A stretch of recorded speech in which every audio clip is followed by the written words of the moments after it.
people in the audience than there are legislators here on time.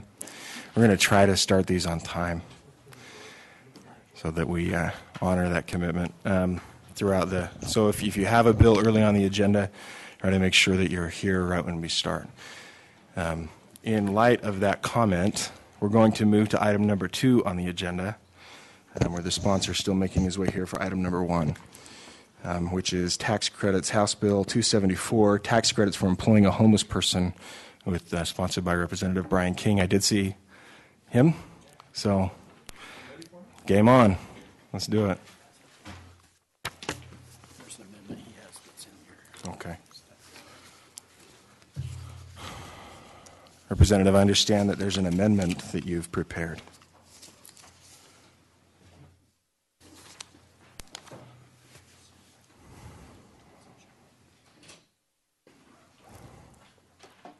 Oh, you know what? I have to hit that magic button for you to talk.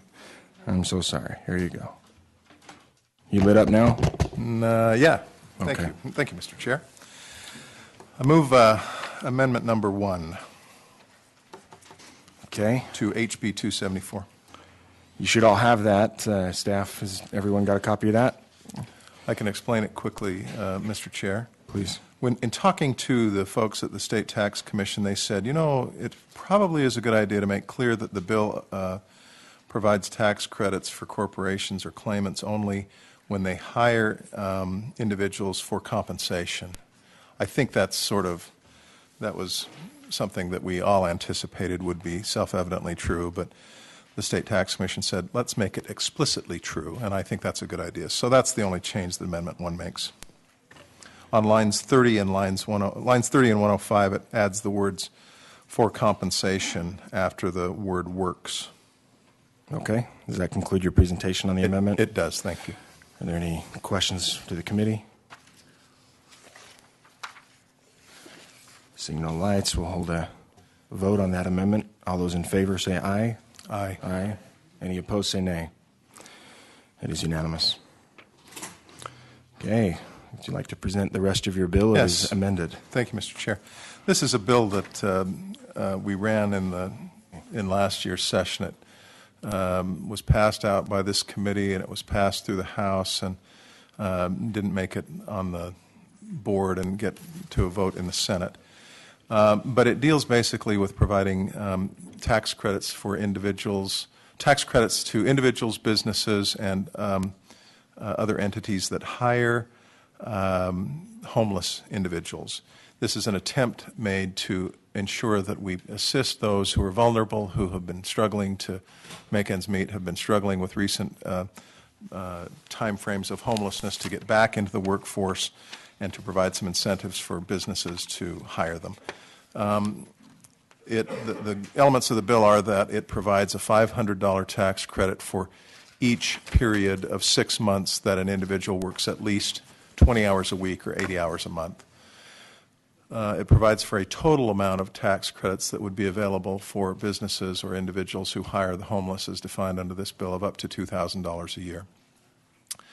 We've had a lot of great input on this bill. It was we ran it past the business community. They are generally in favor of it. They think it's a good idea.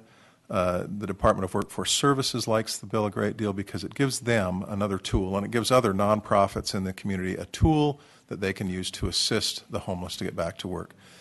The bill carries a fiscal note of about $500,000, but the important thing that I think people need to realize is that that's just the immediate impact of the bill. In other words, providing tax credits at the rates that have been assumed by the legislative fiscal analysts provide an immediate loss of revenue of about $500,000. But when you look at the bigger picture, the effect of employing individuals who are currently not employed and who have had recent periods of homelessness, I think there's not too much question that in a very short time you're going to have additional income into the state coffers that far exceed the cost of the tax credits. So I view this as a win-win proposal. I view this as a bill that makes great sense from a public policy perspective.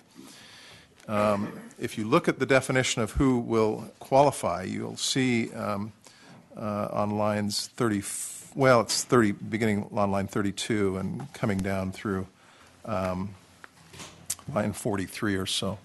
You'll see that the individuals who are qualified to be hired and to provide a tax credit for individuals or entities that hire the homeless are individuals who are not living under a viaduct. They are individuals who have had a recent period of homelessness but are working to transition their way back into permanent housing. They're at transitional living centers oftentimes, places like the Road Home or places like that house individuals on a temporary basis, and there are a number of them throughout the state. And so this is basically a way to ensure that we keep as low as possible the number of people who are homeless. With that, Mr. Chair, I think that pretty well explains the bill. I think that there may also be individuals from the community who are willing to testify about the bill as well. Okay, thank you, Representative. We'll turn to the committee for any comments or questions about the bill. And we're just going to have fun guessing who's who. That's okay. Seat 10. I'm 13 here, so let's just count. All right. Representative. Thank you, Mr. Chair. Representative King, I just have a quick question for you. Has there been any projections done on the ongoing effect that these tax credits will have over time on monies that otherwise would have come into the general fund that are now being diverted to these tax credits, if you will, that indirect effect, if you will? Have you done any projections to that? How does this affect the general fund? Well, I need to be clear. I didn't say one way or the other in my presentation, but this is money that comes straight out of the education fund. Okay, so this is actually taking from one portion to another. It's money so even coming. though we all want to make sure that we are helping, and this, I really like your bill from the standpoint of helping the homeless, we have to be aware that that is where this money is coming from. That's what the fiscal note says. But, okay. But what I would suggest to you, Representative, is that the actual effect of employing more individuals who are currently unemployed over time will undoubtedly, I think, and I think that you'd find most fiscal analysts would agree with this. They can't make it as part of their fiscal note because it's not an immediate effect. Yeah. But the effect of employing individuals, putting them back into the workforce, having them be tax-paying workers as opposed to tax-receiving non-workers is going to have a positive economic effect on the education fund. I don't have too much question about that, and I think that a legislative analyst that looked beyond just the static analysis, if you had a dynamic analysis, this is one of these things where we talk about static versus dynamic analysis of the economic effect of these bills.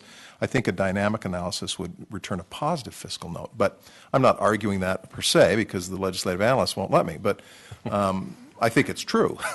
Yeah. Mr. Speaker, can I follow up with one more question? Is that okay? Mr. Speaker, Mr. Chair. Hey, I just elevated you, sorry. Have you had any response whatsoever from the UEA or any Department of Education? What have they, Great question. Thank you for that. I've spoken with the education community. They're not thrilled with the idea that the money comes out of the education fund, but they're not opposed to it because I think they recognize exactly what we've just been talking about, that in the long run, the effect will not be to reduce the education fund. It will be to provide more income to our economy through more people working. Okay, thank you. Okay, thank you, Representative. Hey, we have names. Awesome. Representative Sagers. In light of the recent difficult times we've had nationally with unemployment and other issues, I guess I have some concern. I know a number of people who've been literally one paycheck away from being homeless. And I just have to wonder if in some way this legislation, I agree with the premise. Let me back up and just state that I completely agree with the premise, but I wonder if we're not enabling one group of people over another that are very close to that. I like the idea of providing tax credits for employment. I don't like the idea of taking it away from education. I'm worried about singling out a specific group against rather than looking at it in totality. Can you help me get comfortable with that concern? Well, I think that's a valid concern. I guess, we're up here as legislators all the time making choices whether it's in revenue and taxation policy or other policies, that respond to information that's provided to us from various interest groups and constituencies. It's an easy thing, relatively speaking, for those who have the money to hire lobbyists to come talk to us, or for those who have big megaphones to be able to get our ear and talk to us about why their particular concern or project or bill is valid and should be approved by us and voted on and passed. This is a population, particularly these folks that are homeless, that simply don't have an opportunity to come up and talk to us and tell us where they're coming from. They do it indirectly. They do it through people like DC or DWS, the Division of Workforce Services, and nonprofits in the community, people at the Road Home, people in other locations. And those folks say to me, this bill of yours isn't a game changer. It's just another tool that helps a very vulnerable population. And that appeals to me, quite honestly. But the thing that Representative Sagers seals the deal from my perspective is that the business community says, we like this bill too. This is a win-win from all perspectives. You're helping a vulnerable population, but you're also helping us get more comfortable in the business community with going out on a limb a little bit and hiring individuals that, quite honestly, many times we have concerns about whether we want to hire. Many of these individuals are a little unreliable or tend to be a little unreliable at times. Maybe they have some problems that cause them to be homeless in the first place that give concern about whether they'd be good employees. So I think that from the business perspective, when they come to me and say, we like the fact that this bill gives us incentives to hire folks that we otherwise would have real concerns about hiring, it's sort of a win-win situation. So I feel very comfortable about it in the sense that it's hard for me to identify any real losers here other than the immediate impact it will have on the education fund. And folks that I talk to about that, namely, as your colleague, as Representative Anderegg raised before, those folks say, yeah, we don't like the idea that we have to take an immediate hit, but we understand the idea that putting people back to work is going to strengthen Utah's economy and, in the end, increase revenue for the education fund. I do have sympathy for the homeless, believe me. I was instrumental in establishing a program in Tuala County a number of years ago through my efforts at the local jail that led to that initiative. It has since grown, so I am sensitive to their needs. And to say that they don't have a right to lobby, I think the lobby is my conscience. I'm going to have to do for the best of the people of Utah. Thank you. You bet. Thank you, Representative. Let's go across the aisle there to Representative Eliason. Thank you, Mr. Chair. I just want to make a general comment about this bill. I'm on the board of the Road Home, which is the largest shelter provider in the state for the homeless, and have been for about 10 years. And one thing I've come to appreciate, having also been the treasurer of that organization, is the extreme cost of sheltering individuals. It's extremely expensive from all aspects of not only the shelter, but from governmental services. And we're already paying a lot of costs that indirectly relating to the causes of homelessness.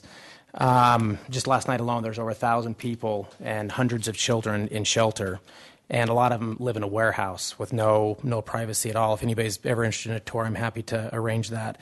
When a homeless person goes to apply for a job, the first strike that they have against them is in the instance of the Road Home, they'll list on their application their address of 210 South Rio Grande Avenue. And a lot of employers will say, oh, you're homeless. Thanks for applying. Well, they of course won't say that, but that will often eliminate them. Strike two are the causes of general homelessness, which are often abuse, mental health issues, chronic health conditions, domestic violence, criminal backgrounds. And so that's a difficult thing that they have to somehow justify to their potential employer why they should be hired. There's really an economic, so that's two strikes. I look at this bill as basically maybe kind of four balls, go ahead and take your base. It's a way to at least help incentivize employers to overcome the first couple strikes that are against these people. And, we talk about the impact on education. It's certainly a concern. But one thing we don't realize is that many of the people that are in shelter are children They they all attend schools, but the difficulty of attending school while you're in a shelter is a high hurdle because you have very little stability at home. You don't know, your life's in turmoil. The bus that picks these children up, the very first stop is at the shelter, and the very last stop at the end of the day is at the shelter. So none of the other children know that these children live in the shelter. So if mom or dad or both of them can have some assistance in getting a job, then they hopefully can get out of the shelter and their school life returns to normal. So I would submit that the impacts of education are not simply defined in the fiscal note, but in a broader perspective when stability is brought to these children's life. So I commend the sponsor for bringing this bill. Last year I was a co-sponsor of it. And I think as we look at the bottom safety net of society, this is one of the few things that we can do. And it's also a benefit to businesses. So I commend the sponsor for bringing this bill and look forward to supporting it. Thank you, Representative. Let's go to your neighbor there, Representative Froer. Thank you, Mr. Chair. Just a question, if I might, Representative. We probably had this discussion last year about this bill, but obviously this is one of those bills you have to feel good about the employment picture and their particular homeless position. My question deals with some of the question that was brought up by former representative was, is this a proper use of our tax code to look for these incentives for businesses, or have you looked at alternative sources coming from other agencies, say social services or other areas that may have a greater impact or as great of impact on the homeless without hurting the education fund and without maybe singling out one specific group in our tax code? Again, I support the overall concept, but I struggle with the idea that we start carving out a portion of our tax code. To me, that opens it up for anybody else that may have a particular cause or urgent need, that we start using what I consider to be a fairly straightforward code to help in these social causes. Can you help me with that? Or I appreciate that, Representative Ford. That's a great concern. It's a great comment, and I think from a sort of an overall 30,000-foot level, it's the kind of thing that we as committee members deal with all the time. We have just dozens, if not hundreds, of credits and exemptions, and we do this all the time in terms of our tax code, and we often express these concerns that you're talking about. I think that this is, as I said before, sort of one tool, and I'll leave it to others who may testify from the business community or from the Department of Workforce Services or other private or state or nonprofit perspectives to give you their perspectives on how it fits in as a tool and why it's necessary or helpful. But I would just say this. I think that the critical thing for me here is I want to help in an area where you have a demonstrated need. Sometimes we have groups come to us who, again, have the power and the money to hire lobbyists and make as persuasive a presentation as they can as to why they need help from a legislative perspective or a tax perspective in terms of being provided exemptions or credits or some more favorable treatment. And we listen. Sometimes we vote them down. Sometimes we vote them up. But I'll tell you, this is an area where I think this particular population that we're identifying and trying to help doesn't have much of a voice, and they don't have much ability to come up and present the information that we need to consider. So I kind of say to you in response to your question, I wish that there were a more straightforward way of helping. And I think that there are things that we're doing that do have a more direct, straightforward impact. I mean, the Department of Workforce Services has some really great programs to reach out and help people in these conditions in a direct fashion. But one of the things that your representative, our colleague from Representative Ellison had this point when he said, this is a stigmatized population. And even with the help of DWS or other entities, sometimes employers just say, sorry, I don't want to step out on a limb on this. I think this will help overcome some of that. I think in terms of the budget angle and the fact that the money comes out of the education fund, I recognize that there are limitations to what our fiscal analysts can do in terms of their analysis, but I really don't hesitate, or I'm not too concerned about that, because I don't think there's any question that the effect of getting these people back to work is a net positive on the education fund as well as the economy of the state of Utah. And appreciate those comments. And again, I support the concept. I just struggle with the portion that we're using the tax code for it. So I appreciate you bringing the bill forward, however. Thank you, Mr. Chair. Thank you, Representative Froh. Representative Tanner.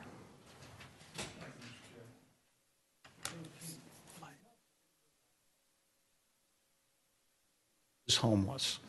There are other programs that they're involved with through Workforce Services. I think TAMA with some federal money, and there's maybe job training kind of programs. How does this, if somebody comes in and participates and does the minimum, 80 hours a month for 6 months, which is going to get rid of a lot of the ones that are less stable. Right. But if they come in and they do this, how does it affect the other programs that they can participate in? That's a good question. Thank you. I anticipate that there'll be some rulemaking associated with this in terms of ironing out the details. I would expect that what we're trying to do, Representative, is get folks back to work in a situation where they will not be reliant on state programs and resources. This is a bill in very large part to increase the degree of reliance, self-reliance, and to increase the degree of provident living and the ability of individuals to take care of themselves in a way that everyone on this committee agrees is very important and very worthwhile in pursuing. So my hope is, in answer to your question, that the ability to get a job, and many times, as you can imagine, this is going to be a relatively low-paying minimum wage or slightly above minimum wage job, but the ability to start to provide for themselves will wean them away from other programs in a way that we'd all agree is helpful and induces self-reliance and saves taxpayer dollars. So again, this is part of the dynamic aspect of the fiscal aspects of this that the Fiscal Analyst's Office can't take into account, but it's very real. And I think I don't have the details in answer to your question other than to say if we pass this bill and put some folks back to work, we're likely to take individuals who are currently using resources of taxpayer dollars and wean them away from that to the point that they're contributors to helping others who have need of taxpayer dollars. In other words, a virtuous cycle. So I really think it's a great thing from that perspective. I was a little less worried about I was worried more about setting up a wall so they couldn't get some of the other services by participating in this particular program. Well, I can't give the details of that other than to say, I think that overall, I mean, we want to be careful how we implement it so that we're not counterproductive in terms of having a negative impact on the quality of the lives of the individuals who would go back to work under this. I think we'd have to be very careful about that. And I would leave it up to folks at the Department of Workforce Services to, make sure that there's not a disincentive to go back to work because you lose more in benefits that you get because you're not working than you would gain by the income that you get from working. So that would have to be carefully done. I would have great confidence in DWS that they would be smart about that. I mean, that's what they do day in and day out. That's their job. And so my hope is that they would recognize the need to make sure that individuals who are able to get back to work wouldn't be disincentivized to do so because they lose more in benefits by going back to work part-time than they would gain by the income that comes from a part-time job. But I think DWS is going to be pretty sensitive to that angle because that's something that they have to deal with on a day-to-day basis anyway. Thank you, Representative Tanner. Judge McKiff. Thank you, Mr. Chair. Just a question, if I might. Apparently there's no relationship to the level of pay. So whether the person works for minimum wage, or I guess the assumption is it would be at least at minimum wage. Well, I think it would have to, as long as that job qualifies as being a job that requires minimum wage to be paid. I mean, there are some jobs, as you know, that involve wait service kind of jobs in restaurants and things where you don't have to pay a minimum wage. But I think for any job that requires payment of minimum wage, it would require that, sure. Follow up, are you satisfied that we've been as careful as we can be in trying to avoid fraud in the process? I do for this reason, Judge McKiff. It's hard for me to keep calling you from calling you Judge McKiff. I did it too 2 seconds ago. So I know. Well, maybe you set the bad example. That's why I did it, Representative Wilcox. But Representative McKiff, I think what's going on is here you've got credits that can be claimed by individuals or businesses that hire the homeless. So it's not the employee claims nothing under this bill. The only benefit the employee gets is the job. So I think that what we've got in place in terms of enforcement is the same kind of thing we have in terms of enforcement for small businesses or large businesses or individual employers like myself running my own little business to be honest on their state taxes in any degree, which is a high degree of self-monitoring, but there are audit processes in place by the State Tax Commission to deal with this. And we've run this past the State Tax Commission. They've had a look at this. They haven't expressed concerns about the likelihood of employers claiming exemptions or credits under this bill that they shouldn't claim. So I can't tell you that I know the specifics of how it would be enforced to prevent fraud other than what's in force currently to prevent fraud claims in state taxes by individuals and small businesses on all their taxes, you know. I suppose you could get two businesses colluding and one person work 6 months for one and another for another, and then they trade and double the possibility of payment. I suppose. The numbers who we're talking about for the tax credits are not so big that I would think there would be a huge incentive to do the legwork that would be involved in coming up with a real effective collusion that would avoid detection. I mean, I think the amounts are relatively modest enough that I doubt many small businesses would feel incentivized or tempted to run that risk that you're talking about. I'll just offer the one other comment. All of us, I think, appreciate the sadness and the tragedy associated with the homeless folks in America. It really is a black eye for us all. So I think we're all interested in trying to help that effort. If this is a step in the right direction, it has appeal to all of us. We just want to be as careful as we can. Thank you. I'm sure I share that concern. Thank you, Representative. Representative Notwell.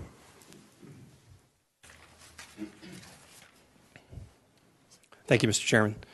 Representative King, thank you for doing this. I've got several questions for you, if you don't mind. I have a question on the definition of a homeless person. Yeah. So this will be, for my colleagues, lines 32 through 37 here of the bill.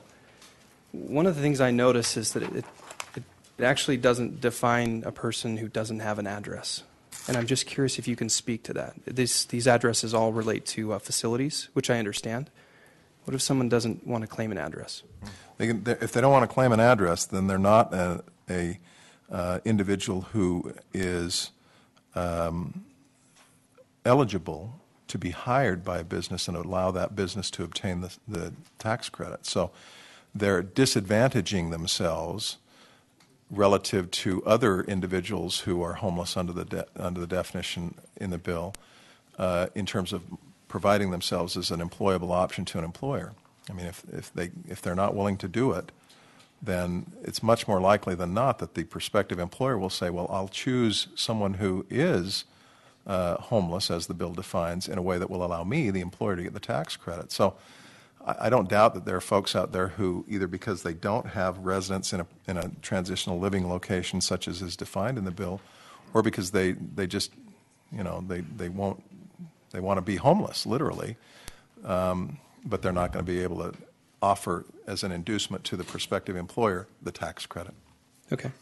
A comment based on what my colleague, Mr. Elison, said about there being some, I'm not sure, I want to use the right word here, that some businesses recognize an address as a transitional facility, yeah, and they're unwilling to, right, to hire someone. And I believe earlier in your presentation you had mentioned that the business community is behind this. Can you speak to what I kind of perceive as a dichotomy? They don't want to hire a homeless person yet now. And who in particular in the business community do you feel is supportive of this? Let me address the second question first.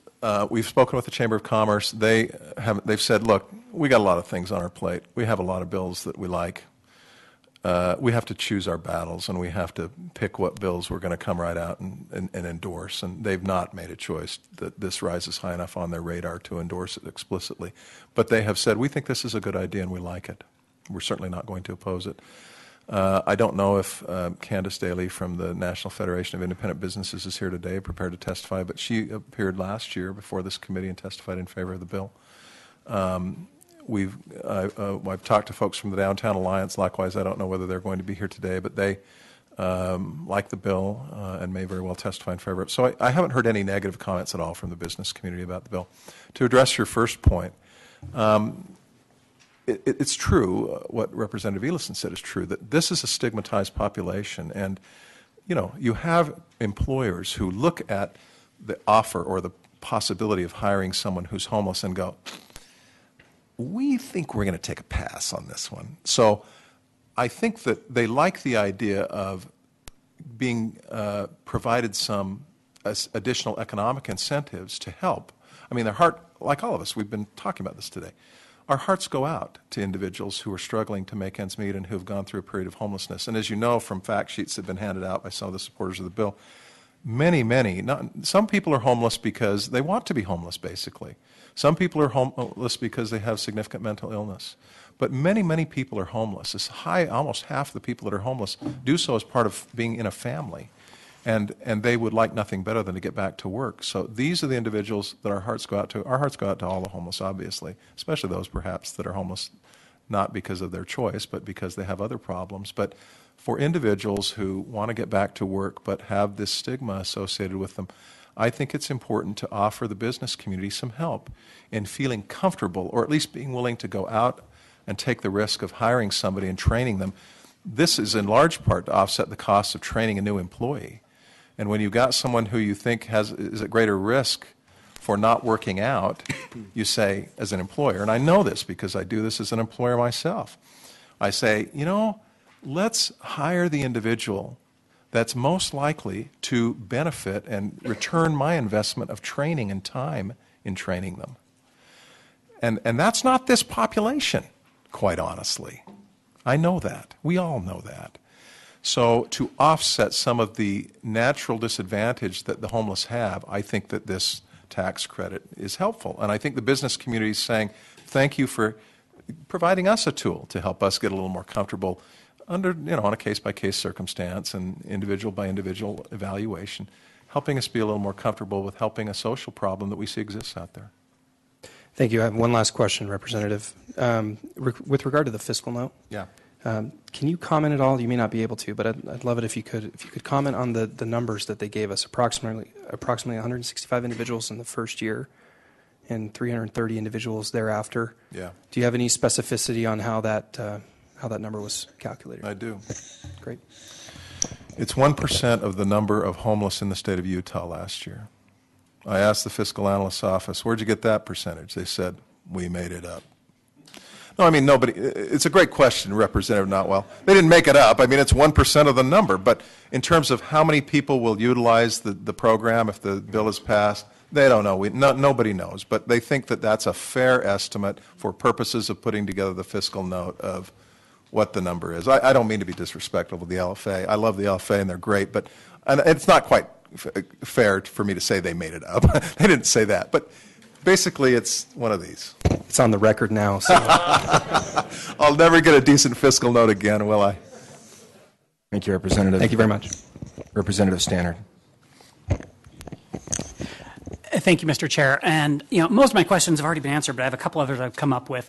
First, I also just wanted to say to Representative King, I applaud the effort. I feel that there's definitely, you know, a place in figuring how can we have a safety net to look out for those who are in the most need, and you don't get too much more of a most need group than this group. I do have a concern, echoing a lot of what Representative Froer said, on using a tax credit to do it and doing it through the tax code. And I don't have a good solution off the top of my head of an alternate program to do it through, but I wonder if we couldn't find an alternate route rather than doing it through the tax code. A couple questions I have, though. So in the employment for the qualification, they have to be employed for the entire 6 months? Yes, Correct. and they have to be employed at least 20 hours a week. So if 2, 3, 4, 5 months into it, employer decides this isn't working out, they lose the credit. That's right. Well, they lose an opportunity for the credit. That's right. And then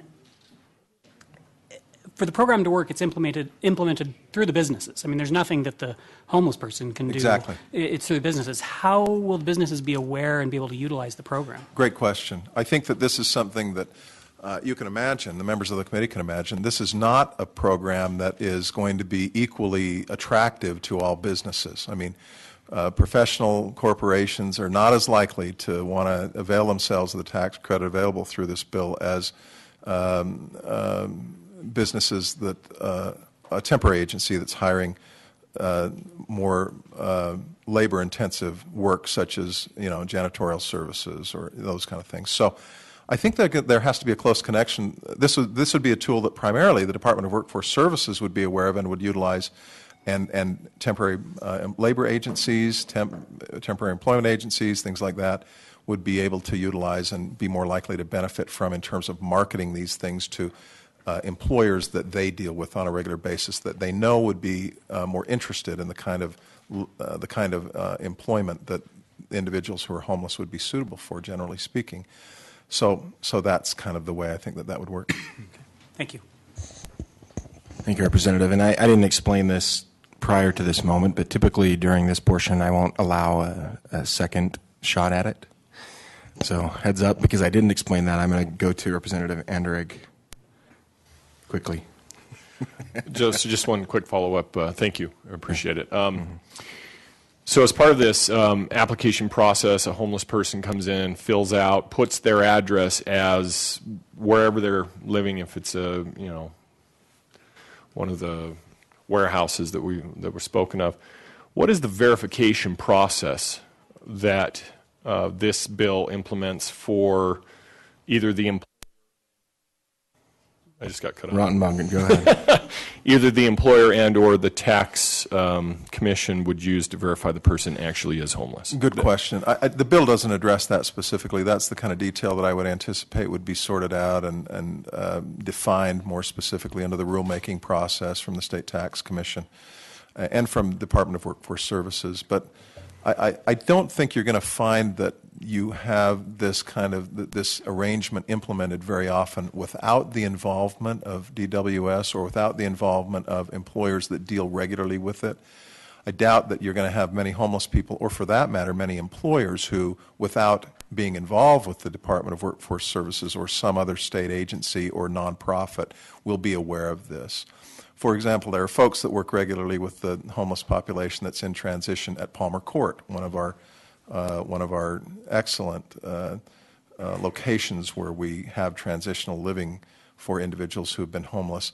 They're working with the folks at Palmer Court on a daily basis to, make arrangements with employers. So that's the kind of thing that I think you're going to see a significant involvement with is state agencies and nonprofits that are already working with that, whether it's the Road Home or the DWS, things like that. I guess that would be just, and this is the last thing I'll say, but that would be one concern from mine would be the process by which an opportunistic employer might not.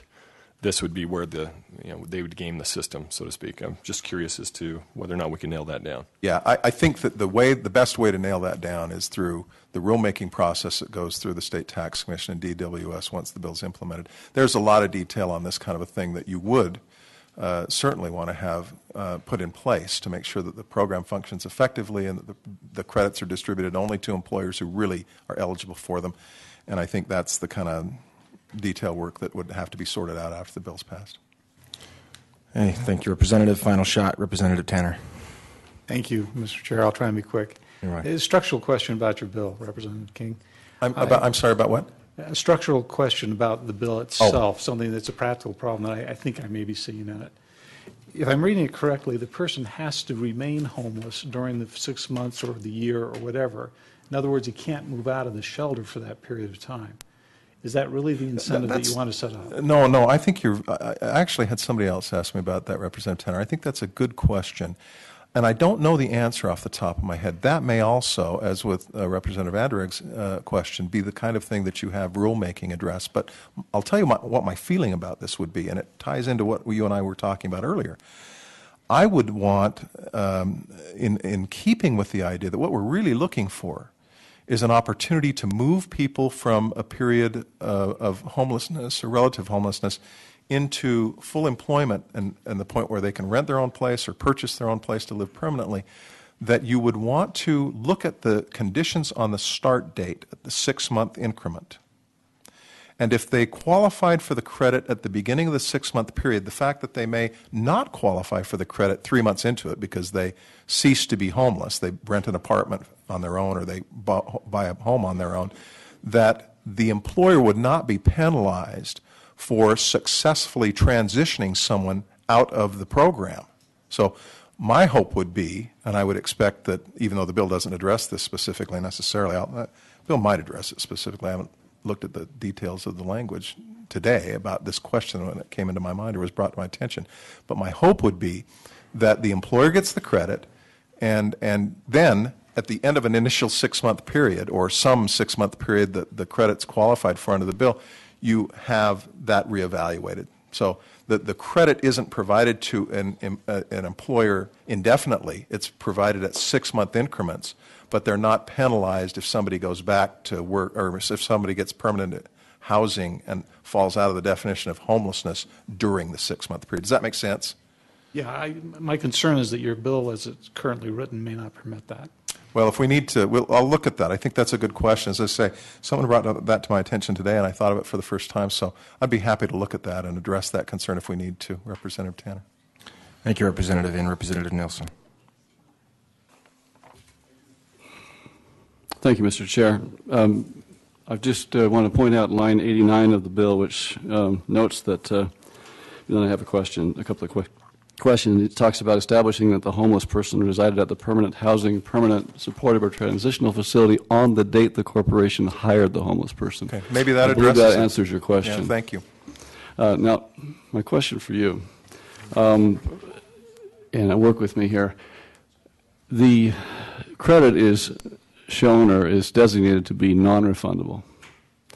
And if I understand it correctly, non-refundable means that nothing can be returned or refunded or not charged to an employer beyond what was otherwise due in taxes. Is that correct? That your understanding of what a refundable credit is? Yeah. Okay. Well, I thought, I would assume, and maybe I'm wrong about this, I would assume that the non-refundable means that regardless of whether the business is... That's a good question. No, it's the other way around. Yeah. Let me just state for the record, non-refundable means you can't refund beyond the ability of... So if the business is not paying taxes, they don't get a $500 They don't get this credit for not paying Yeah. taxes. It's only a refund of, or a credit against taxes that would are due. otherwise be paid. Yeah. So my point is doesn't that make it true that we're not really giving government funds to employers? We're not giving any government money to them. We're simply... No, that's right. Okay. We're giving them credit on taxes that would otherwise be... We're not providing a benefit. We're simply not... We're taking less of an employer's money. Yeah. That's an important You should point. like that. I know, and I'm looking forward to talking to you about that again in the future. I'll bet you are. Now, the way we talk about things are important. I think that the words we use affect our thinking. It's nothing is coming out of the education fund. It's just that money is going to be foregone from the education fund. Some money is not being collected that otherwise would have been Right. collected. And that's Right. just one thing we need to be clear about. What this is a tax cut. It's a targeted tax cut. And I don't vote for this bill, Representative Nielsen. I'm going to be unhappy. I am going to vote for it. You're going to break my heart. I am man. going to vote for it. But it's allowing businesses to keep more of their money. And I'm glad to see you advocating lower taxes. Thank you. See how I have been just put in a corner. This guy is so clever. So, and I want to also say, I'm very, very much in favor of doing this through the tax code rather than through a spending program. And one of the reasons I say that is that we don't tinker with the tax code as often as we do with spending programs. They become more automatic, and they happen as a matter of course. And this is the kind of thing structurally that I think we should build into our tax code so that we provide incentives, not subsidies, but incentives for employers to make choices that benefit all of us. So thank you very much for bringing the bill. Thank you. Okay. Signal for the lights. We'll turn to public comment. If you are here to speak to this bill, would you please raise your hand? Goodness gracious. Okay, awesome. If you're here to speak for this bill, please raise your hand. Okay, how many we have there? Raise them high. I'm getting old. 1, 2, 3, 4, 5, 6, 7. Okay, we're going to not get to anything else on the agenda if we do this today. Just do 3 and 3 or 4 and 4 or something.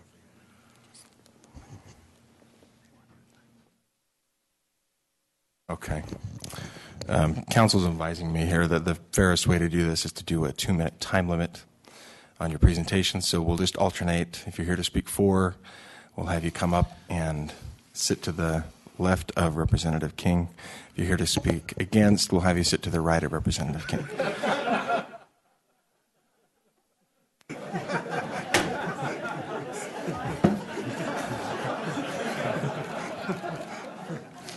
That's great. That's great. I don't get it. Okay, as always, make sure that you please sign your name and state your name for the record before you speak. And we'll start with the person to the left. Of my left? Your left, yes. Yes. Associate Director at Crossroads Urban Center, where we run one of the busier food pantries in the state. We've had a number of clients about a quarter of the clients we serve each day are homeless. Some of those clients actually, as a way of giving back, volunteer in our pantries. With some of the more reliable ones, we actually, try to help them find work. We have asked them to put us on the resume. So, I mean, this is an issue we have some direct experience with. I actually wanted to talk about this on some of the practical questions that the committee raised. I think it's good to realize that the Department of Workforce Services doesn't just provide services to low-income Utahns, they also provide services to employers. And so if this tax credit goes into place, this becomes one of the things that they can talk to about employers who they're trying to get to hire their clients. And so I think the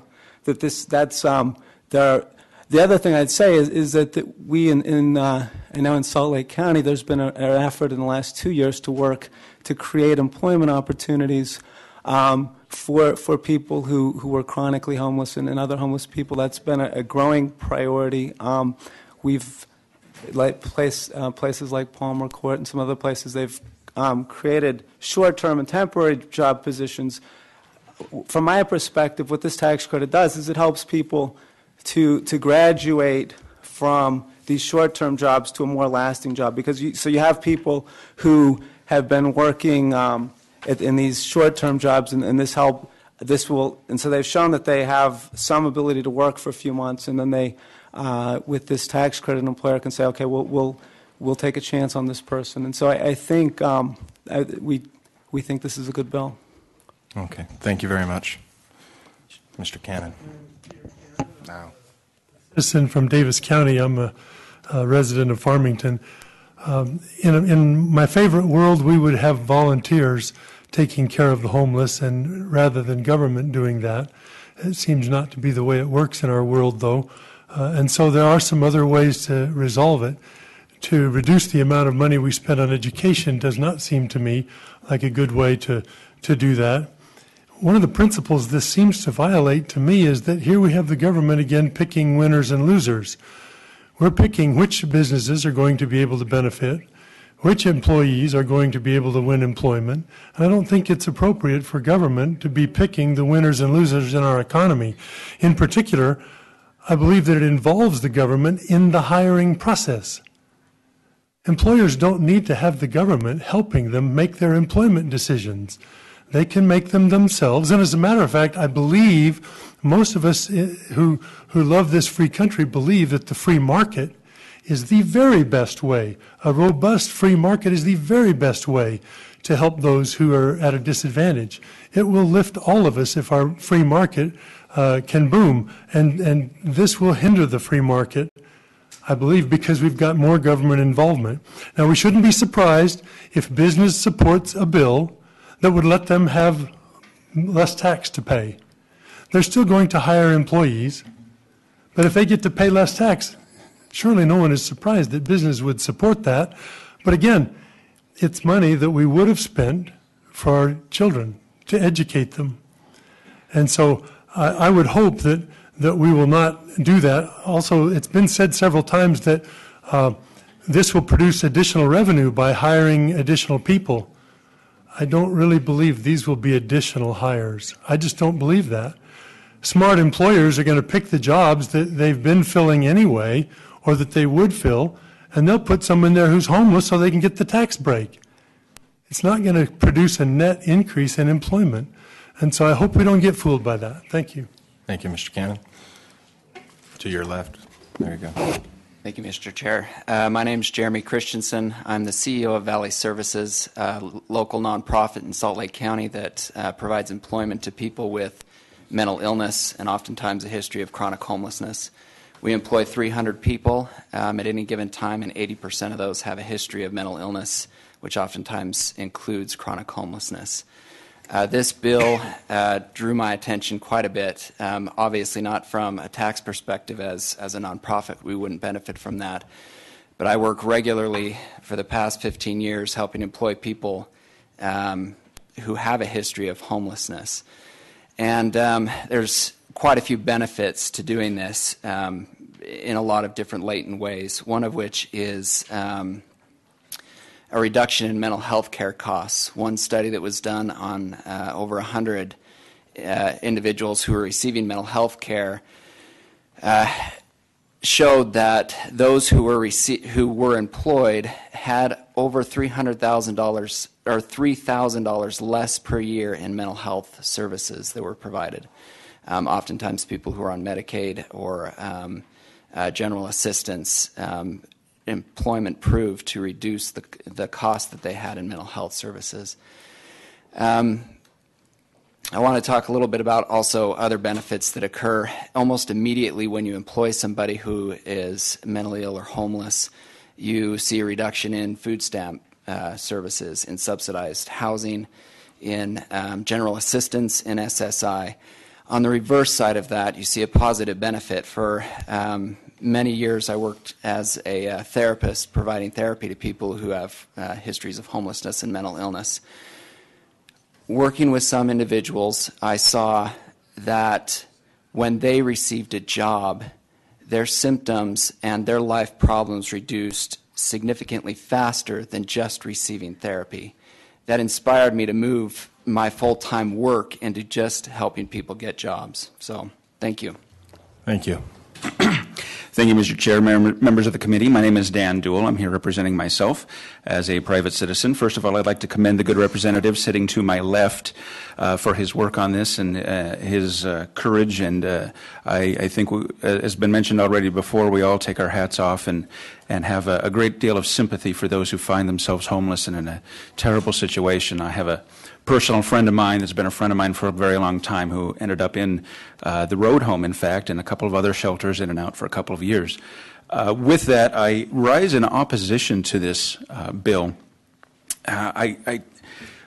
Last year, I ran as a candidate for the state Senate, and I talked with people all over my potential district. And the number one concern that I had people express to me was their concern about education. And I have a difficult time with education, the education fund, suddenly not being able to collect $750,000 over the next 2 years over what is something that could probably be taken care of in the private sector. I'm going to throw a question out there, and it doesn't necessarily need an answer, but couldn't an organization create a fund specifically in conjunction with the Chamber of Commerce and some of the other businesses around where they could collect private donations in which they could donate to a company who would hire under these guidelines a homeless person and help them in the private sector without taking any money from education? Seems to me that this is something that could be done in the private sector, and I would certainly support something to where the money could change hands this way, tax-free, as long as we minimize fraud, of course. So I would suggest that perhaps something like that is a better solution than using a government solution. So with that, I thank you for your time. Thank you. Ma'am. My name is Camille Winnie. I am the Director of Community and Business Relations for the Downtown Alliance, which is an affiliate of the Salt Lake Chamber. I'm speaking on behalf of the businesses and property owners and residents that live in the downtown area, which are significantly impacted by the homeless problem, by the nature of all of the homeless service providers being located so close together in the downtown. The downtown community bears a good portion of that burden of the effects that are created by a large population of people living in the shelters in the evenings and then being on the streets in the day with little productive things to do. Often they don't have a job, or they are just hanging around the shelters, the parks, the streets, panhandling because they don't have the opportunity to make money any other way. And so our reason for supporting this is to offer the businesses, we're actually trying to create an employment program for the homeless that impacts those people directly that are living in the downtown area, and asking downtown businesses to take the risk to hire those individuals, so that by hiring them, they're also helping the environment down there as well, and they're able to positively impact the problem instead of just having to deal with the frustration. It gives them an additional tool, an additional incentive to take that chance to hire someone, and it's a win-win for them. They are able to impact the environment that is negative there. They're able to give someone a job and transition more people out of that. Okay, thank you. Sir. My name is Connor Boyack with the Libertas Institute. Representatives, I subscribe to the radical notion that the government exists legitimately to protect our lives, liberty, and property.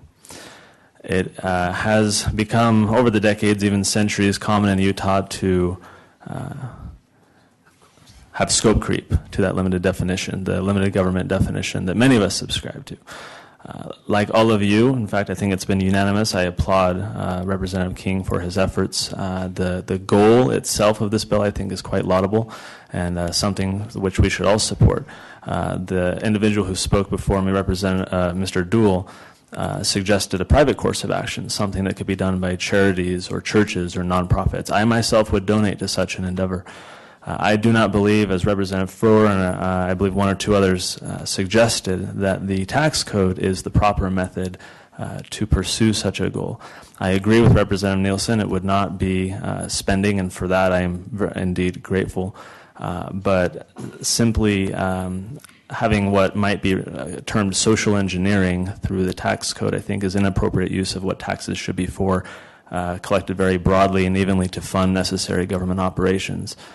The camel's nose analogy, I think, applies here, that most of us are familiar with, that you let it in the tent and then it comes in a little bit more and a little bit more. Representative King noted, rightly so, that there are many credits that are currently given in the code for social engineering type of things that we should applaud and support, albeit, in my opinion, in the private sector. I don't see that as justification for adding yet another. In fact, I would encourage and hope that we would work in the opposite direction and see taxation as existing legitimately only to fund necessary government operations and not pursue very important, very praiseworthy societal goals that, in my view, in my very limited government view, should be left to private institutions on their own. So I would encourage a vote against this bill, but a qualified one, noting that it is something that generally should be supported, albeit in the private sector. Thank you. Thank you. Pamela. My name is Pamela Atkinson. I'm a community advocate. And with all due respect to one or two of the prior speakers, I must say that there are a number of public and private partnerships that are really working out there.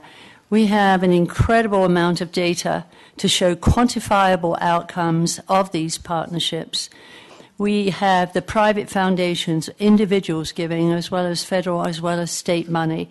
And it is making a difference in people's lives. We know that many of our homeless friends would do anything to get a job right now. And I must say, one of my greatest pleasures is walking downtown when the weather's good and being hailed by somebody who comes running up, gives me a hug, and says, "Remember me?" And it's a formerly homeless person who was given an opportunity to work and make a life of their own.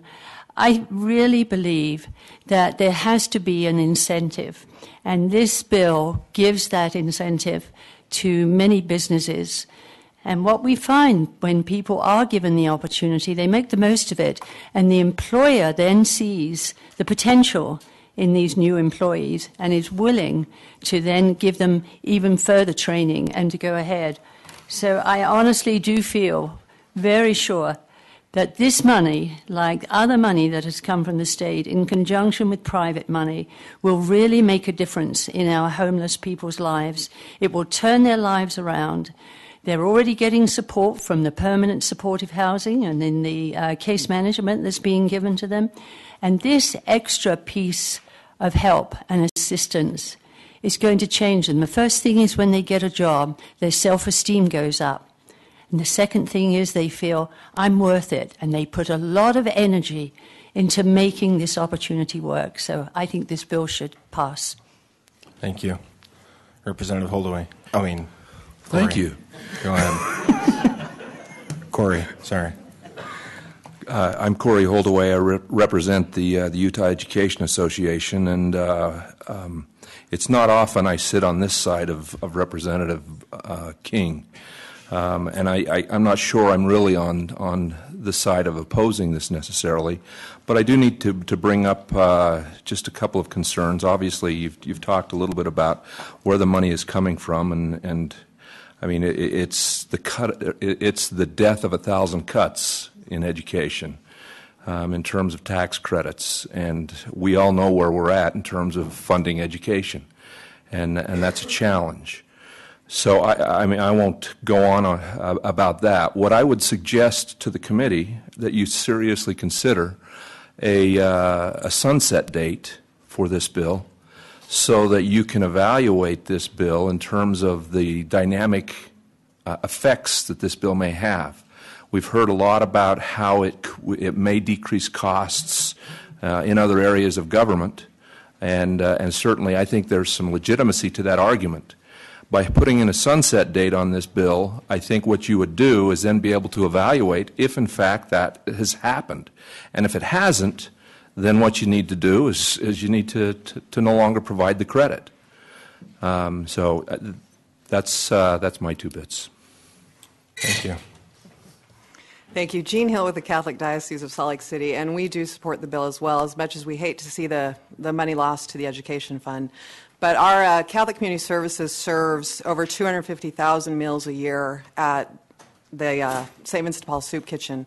And we also provide about 2,500 people with access to showers, laundry, lockers for their stuff during the day, computer access, and we have agencies who come in to help people find jobs. And I do think that Representative King is absolutely right when he says once a person gets a job and starts contributing into the income tax system, there is an overall benefit. There's also a huge benefit to the family. And we have seen since 2008 an increase in the number of families being served at St. Vincent de Paul. Getting kids into a stable home environment where they do have a home to go to is one of the best things you can do for their educational quality as well.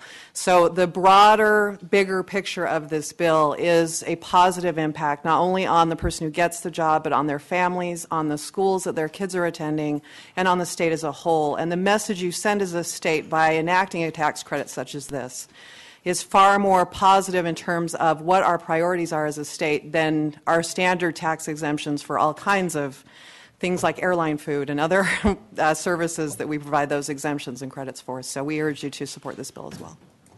Thank you. Gail Ruzicka with Utah Eagle Forum, and I speak in opposition of this bill.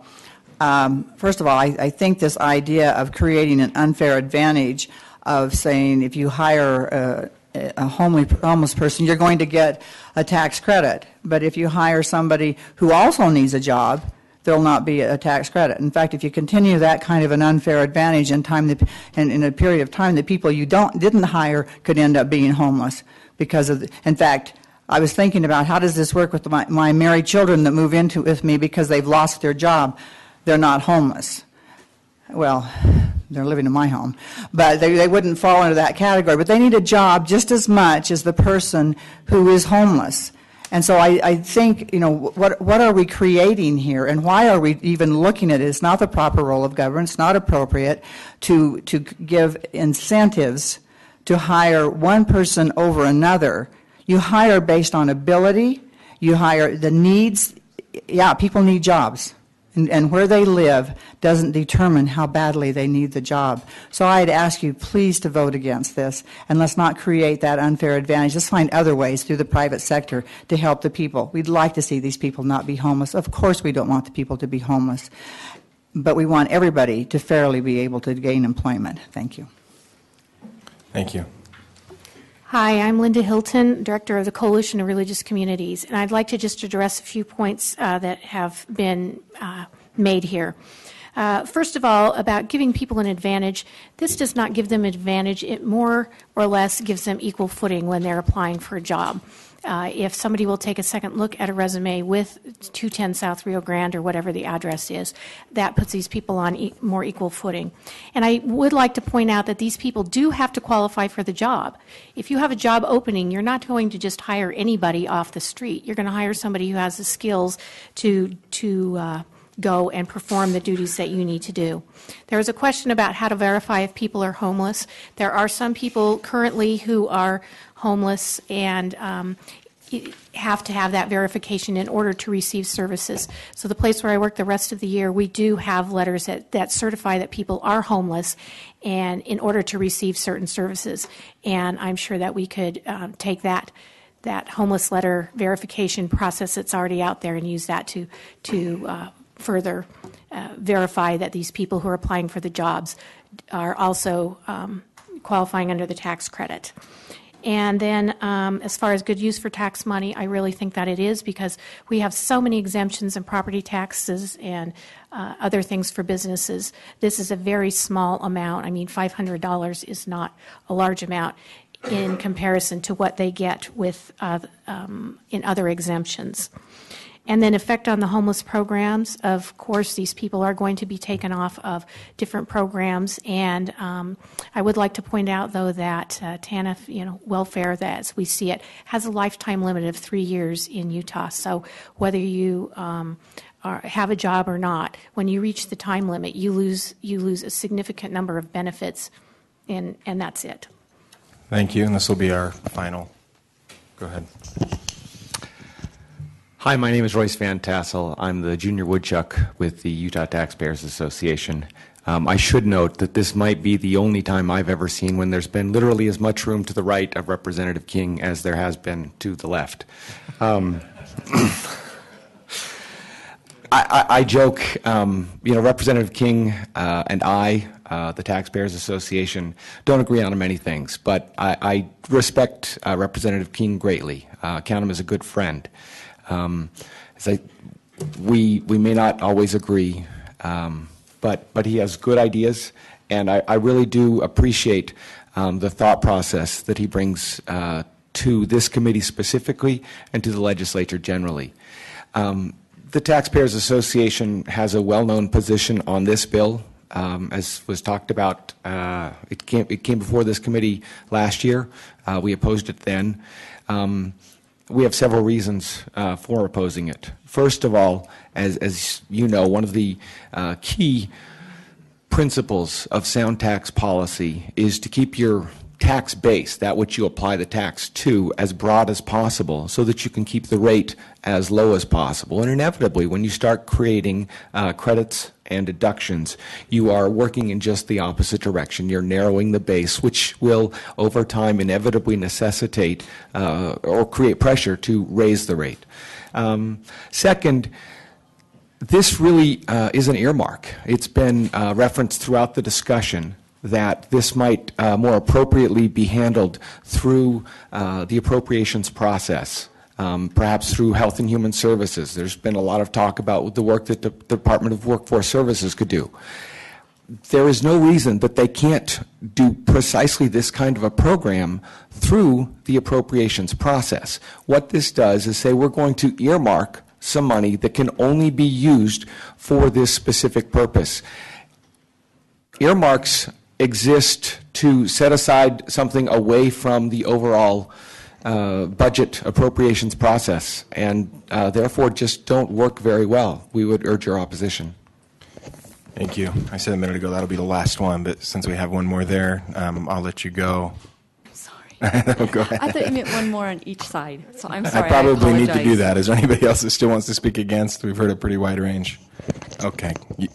Merry Christmas. Thank you. My name is Tammy Zundel, and I am here representing the Utah Valley University Social Work Student Association. And as a group of social workers, we are in support of this bill. We believe House Bill 274 focuses on a vulnerable population. The bill would help many individuals in the homeless community in this population change from consumers of Utah's resources to producers within our state. Producers who, instead of requiring resources to live their life from Utah's agencies, will be able to invest back into Utah's economy. Studies have shown that there's about 4 reasons that individuals leave poverty and homelessness. One of those 4 reasons is that they have a goal or a vision of something that they want to be, and they also have someone to sponsor them to help lead them out of the homelessness. In this case, that individual could be an employer of the homeless person. The bill would be good for the economy, and as Representative King stated earlier, making the homeless individual a producing, tax-paying individual. House Bill 274 also can help boost an individual's pride in their circumstances and self-worth, which then make them successful. As future social workers of Utah, we feel that this is a very worthwhile bill. We stand behind it 100%, and we think that it would make a positive difference not only to the population that it affects, but also to our economy here in Utah. Thank you. Okay. With that, we'll turn it back to the committee for comment or action.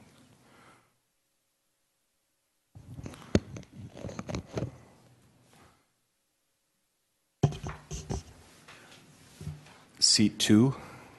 Who are you? Representative Hutchings. Thank you, Mr. Chair. I would like to make a motion. What's in order? That we send out House Bill 274 with a favorable recommendation and speak to that just briefly. Okay. Not an unfamiliar topic to some of those of us that have heard this before, but over this last year, I've put in a considerable amount of time and effort trying to work with people that are doing reentry from prison, from jail, from being incarcerated in some way. And man, we've made it hard. We really, really have. We have made it so difficult. At some points, honestly, I think we ought to just make it easy, brand them on the forehead with something, and just say, you know what, you're stuck for life.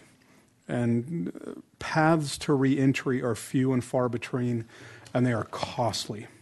And we can get into all kinds of discussions about jail capacity and prison capacity and all those other sorts of things. But a key element for people getting on track, off drugs, productive, staying out of jail, is gainful employment. It gives them a sense of pride. There are just so many things that are associated with it. And I know you guys have heard all the arguments, but that's why I am making this particular motion, because I recognize, some of the earmarks and stuff, but the state of Utah is already paying. We're just being reactive instead of proactive. This is one of those moments where we can get out ahead of a problem and start to address it in a constructive way that builds pride in an individual. And I would encourage your support of putting this out to a debate for the full body on the floor. Thank you. Okay, to the committee, any comment?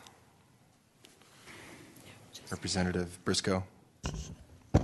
Some years ago, I showed my students a 10 or 15-minute news segment about some eastern cities that, or maybe it was Portland, but a number of cities who were doing something that was considered, it's pretty counterintuitive. They were taking homeless people off the street by converting some apartment buildings, and they gave them a key to the apartment. And they paid for it, and they paid for the apartment. They ended up saving money. We're a Rev and Tax Committee. We talk bottom line. Today we're talking about some other things as well. And they saved money because they spent an entire year documenting how much money they spent on their homeless population. They spent well over $150,000 on 1 year for the various trips they made to the hospital, for all the times they put them through various. And when they gave them a key to the apartment building, they didn't all stop their drug use. They didn't all become model individuals. Some did. But they saved money. And it flies in the face of, well, they should go out and they should work hard and then we'll reward them. This bill doesn't even do that. This bill says we will give an incentive, a small incentive, to a number of businesses to see if hiring them is going to make a difference. And in my Sunday church service, I deal downtown Salt Lake City with many of the individuals we're talking about. And some of these people would not meet the requirements because we're helping them out. Saturday, cleaning the sidewalks off the church, got a homeless man who's shoveling hard, dealing with another man who's living in an apartment building he wants to get out of because there's so much drug abuse in the apartment building. He's just out of prison. He's worked hard in the past. Maybe with this bill, some business will take a shot. I've had friends I admire on school boards tell me to vote against this bill because it takes money out of public education. That tugs at my heartstrings too, but so does Representative King in this bill. I'll be encouraging you to vote in favor. Thank you, Representative Sagers. Thank you, Mr. Chairman. I'm voting against the bill. I spent 8 years in the, I'll call it jail system for ecclesiastical purposes, 2 years at the state prison, 6 years local county jail. In that process, I watched people come out of jail, look for jobs, have a difficult time. I also worked with ecclesiastical leaders to get them jobs when they wanted them. I view this as a slippery slope, I really do. We have a very tight budget this year, it appears. Our surplus appears to be dwindling every day. We have an education system in disarray. We have demands on so many different fronts. We talk about the goodness of people's hearts. I donate every year to causes to help homeless people and others out of my own pocket. I do it gratefully. I'm glad I can do that. I'm just concerned that if we start down this slope, who do we, someone said picking winners and losers. I agree. I know people one step away from homeless. You know, what about them? What about the people who've been employed for 6 or 7 or 8 months or 12 months or whatever else? What about them? I think we need to really sit back and just look at what benefits to most people. I mean, this is, you know, it tugs my heartstrings. This bill's a great idea, but I can't support it. Thank you. Thank you, Representative. Representative Nielsen.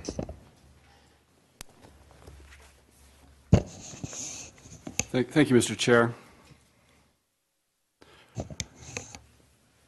I think most of what we do, either on the spending or on the tax side, if you really think about it, is for people who are in need and can't help themselves, whether it's students or whether it's people in need of charity care or health care that they can't afford.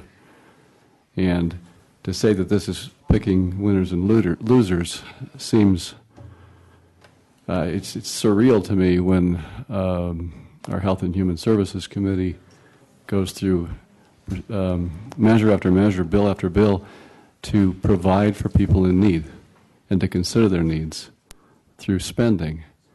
How much better it is. I don't normally like to correct Pamela Atkinson, but if I might, she said, again, this money from the state will help together with private money. This is not money from the state. This is money that belongs to the employers who are choosing to hire a homeless person. They'll pay less of it if they make that choice. People respond to incentives. How much better it is not to collect the tax in the first place than to collect the tax and then send it back after deducting administrative costs. I might as well give myself a transfusion from my right arm to my left arm through a leaky tube. Let's let people keep their taxes, and I will strongly encourage people to support this measure here and on the floor. Bloody metaphors aside, thank you, Representative. Representative Frower. Thank you, Mr. Chair. I'll be quick. I'm still struggling with this, passing this bill out, but I will support the motion to pass out of committee because I think this bill probably does deserve full debate on the floor. But I would advocate to the sponsor that before this was to leave the floor, I think it would be very important to see some type of sunset provisions in this. If we're going to pass this type of legislation, we need to be able to measure the results without just having an additional program or portions of tax code that change with no measurable results at the end of the day. So I'm going to vote to pass this out in some consternation, but I'd like to work with the sponsor that we put some type of provision in their sunset that we can actually measure the results of this. So, thank you. Thank you. Go to, looks like that's all the lights from the committee. So we'll go to the maker of the motion. May I speak? Public comment period is over. I'm sorry. Sorry. Sure. I just wanted to make one comment. We are positive that is over. We can't go back to that. Well, I'm sorry. Representative King. Ma'am, we really can't. Thank you. Representative King, would you like to comment on the motion? I appreciate the motion, and I appreciate the comments from my good friend from Weber County.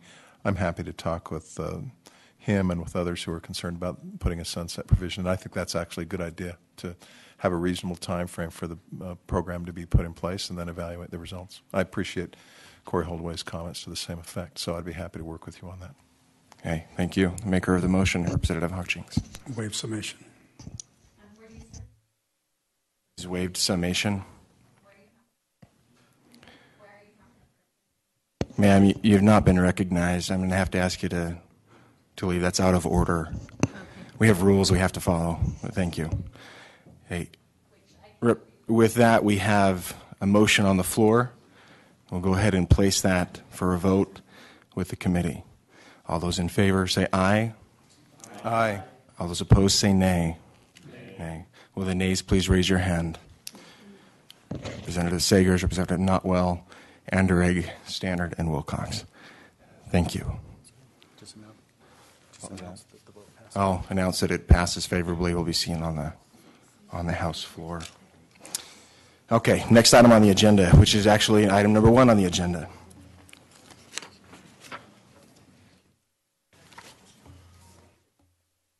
Of course, now I have to find the agenda.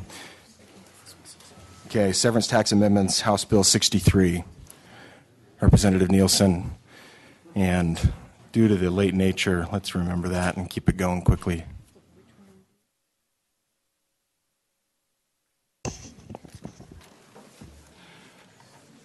Is the floor mine? Representative, go ahead. Thank you. This should be quick because this is I think we could actually consider this a cleanup bill. As you will recall, those that were on this committee and those that were in the House last year, we passed a resolution that became Amendment A, which was then passed by the voters, and that is now in the Utah Constitution. That resolution requires, on a sliding scale, that a portion of our severance taxes be deposited in the Permanent State Trust Fund. That is a way of saving for the future, and it becomes effective July 1st, 2016. Now, why so long before it becomes effective? Again, if people remember, when this was first presented, we began with a statute, and there were some that said we don't want to deal with the statute until after the amendment had passed. Those drafting the legislation advised me that a phase-in period to allow us to move up gradually to the target amount that's deposited in the fund, a phase-in period did not belong in the Constitution, but should be done by statute. In other words, after July 1st, 2016, there would be language in the statute that would be irrelevant, in the Constitution that would be irrelevant. So this bill is a phase-in, and it follows exactly the same formula and approach as Amendment A to the Utah Constitution. And it's as we always promised, it's in terms of a phase-in. What it does, very, very simply, is the bill says that in the upcoming fiscal year 14, 1/4 of the amount that would be put into the Permanent State Trust Fund under Amendment A will go in for fiscal 14. For fiscal year 15, 50% of the amount that Amendment A would put into the trust fund is put into the trust fund, And in fiscal 16, 75%. Then July 1st, 2016, which is the beginning of fiscal year 2017, the full, that's when the Constitution Amendment takes effect. So in practical terms, if Amendment A were in effect today, or July 1st of this year, based on current estimates, $33 million of severance taxes would go into the permanent state trust fund if it were in effect. So what this does is says $8.25 million will be put in for the current the upcoming fiscal year for which we're budgeting right now, and it becomes 16.5, and on up 32.75, or excuse me, 24.75, and then it goes up to 33. So that's simply what this does. It follows exactly the same rules as is already in the Constitution, and gives us that ramp up. I think the reason that this deserves support from all sides, one, the public adopted this amendment, but two, it's an effort to make it so that we work up to it gradually. And we're just like with an investment program. You might say, this year I'm going to invest $100 a year. Next year I'm going to invest $150, or whatever the number is. Maybe it's 50, and then 100, and then 150, and finally I'll be doing $200 a month, or whatever. This is the same kind of thing. It's a way of ramping up, and it's what we all talked about in the in our efforts when we considered this about the middle of last session. So that's my presentation. I'm open to questions. That conclude your presentation then? Mm-hmm. Okay. Hey, bring it back to committee for clarifying questions. I have Representative Cosgrove. Thank you, Mr. Chair. Thank you, Representative Nelson. The amendment that was brought forward as a ballot effort for the people to vote on was Amendment A? That's correct. And I'm just trying, I guess the biggest concern I'm trying to recollect, it stated 2016 was the year to have this implemented by? The amendment takes effect July 1st, 2016. That's correct. So it takes effect, and you're just phasing it in earlier before. Between now and then. Yeah. This was always the intent, and we had actually a measure that was very similar to this, almost identical, and the constitutional amendment they were both heard on the floor, the measure first and the amendment a little bit later. People were not willing to implement the statutory language until there were several votes. People were not willing to vote for it until after the Constitution had been considered. And so once we passed that and the voters approved it, then this is the next step, to go back to that statutory language for the phase-in. Okay. Well, I appreciate the phase-in section, and I respectfully remember you working on that, on the legislation before, when we were working on that in this committee and taking it before the people.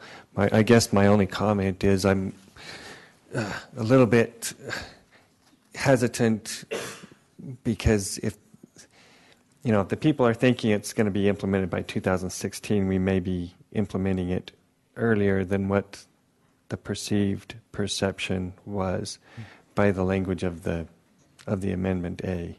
So if they think it's going to be implemented by 2016, and I know these things take time to ramp up, and I respect the work that goes on behind this, and that's what it is you're trying to do.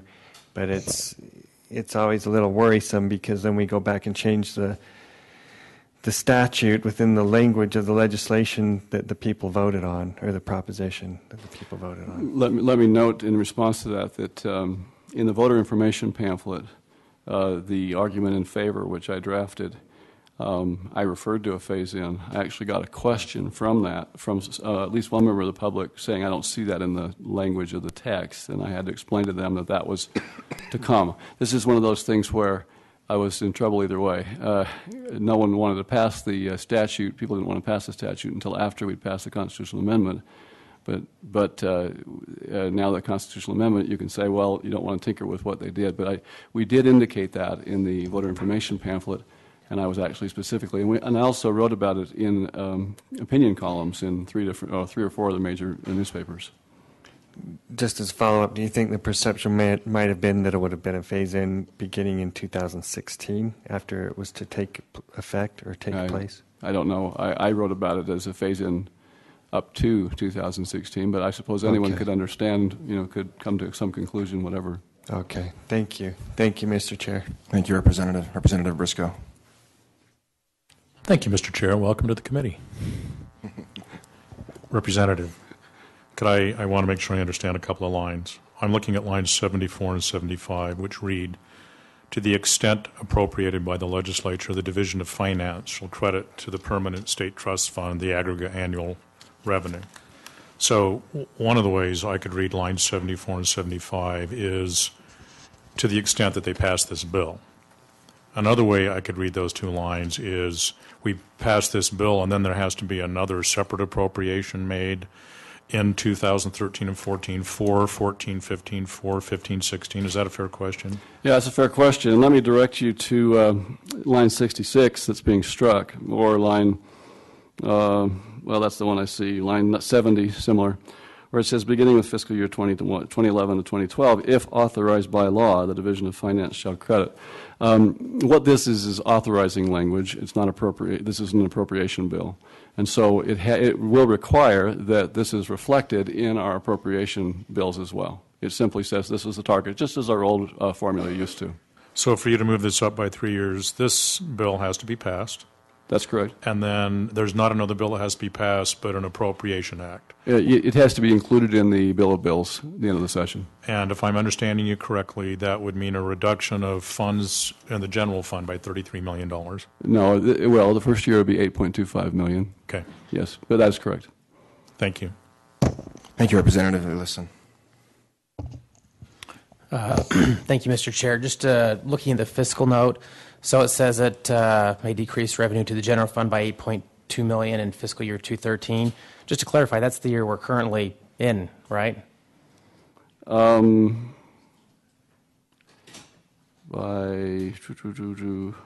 think that's an error because this is affecting fiscal 14, 15, 16, and then the legislation comes up in 17. I didn't notice. It affects July 1st, 2016, which is fiscal 17. It's the three years prior to fiscal 17. So the way I'm reading the fiscal note, what you're telling me is wrong, is we would have to do some sort of a supplemental cut in the current year if it's really 13. Right. That's not. Let's go to line 76. It says for fiscal 2013 to 14, and I don't know what they mean by that compared to. Maybe you can help me. Is that fiscal 2014? Okay. So it's been mistranscribed on the fiscal note. Okay. Okay. Thank you. That helps. Thanks. Okay. Seeing no further lights, then we'll go to the public on this one. And what the heck? Let's just follow the same format. Yes. Okay. We'll bring it back to the committee for a moment. Representative Hutchings. That line 76 and 77 didn't answer that question for me. It's my understanding right now we're prepping the budget for 2013, 2014. That's correct. And so was that your statement that it's not, but it will equal to 25% of the severance tax base amount for this budget cycle? The budget cycle we're currently. He was asking where it says FY 2013 on the fiscal note. That should say FY 14, which is the one we're currently prepping for. Oh, not 13, 14, but it's really when it says when the legislation says 13, 14. That's fiscal year 14. That's been confirmed by staff, Representative. Staff has confirmed that. That helps answer the question. That's the fiscal year that begins July 1st of this year. So fiscal year 2014 begins July 1st of 2013. That's correct. And I guess that's why the and our two CO2 filters don't fit, right? No, sorry. Got an Apollo 13 moment going here. Sorry. That's why we go to Apollo 14, yes. Thanks. Okay. Committee done. Public comment. You were here first. And members of the committee, I'm Tracy Gruber with Voices for Utah Children, and I appreciate the time. I'd like to thank Representative Nielsen for planning ahead, prudently planning ahead, and saving money for our future. We agree that that's very important, but we also are concerned about saving money for the future at the expense of the present. And in interest of time, I'm going to keep my comments very brief. We're very concerned about starting this phase-in 2013, with all due respect, at a time when the general fund is still down 2.9% in revenues compared to 2007. So we find this of great concern, and we encourage waiting until 2016 to start putting the money into the Permanent State Trust Fund as the voters decided in Constitutional Amendment A. Thank you for your time. I'm happy to answer any questions. Thank you.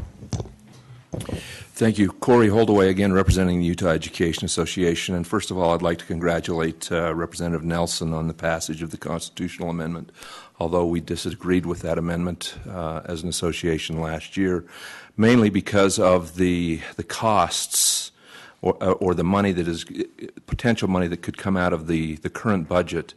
As Elizabeth pointed out, I mean, we're as a state, we're very lean, we're very mean, and we do very well with the money that we appropriate.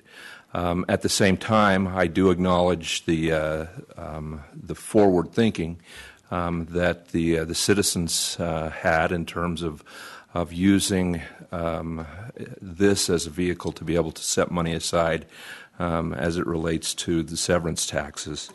The one thing I would just say related to the monies that are being set aside from this is Utah has traditionally a very, very low severance tax in many different areas.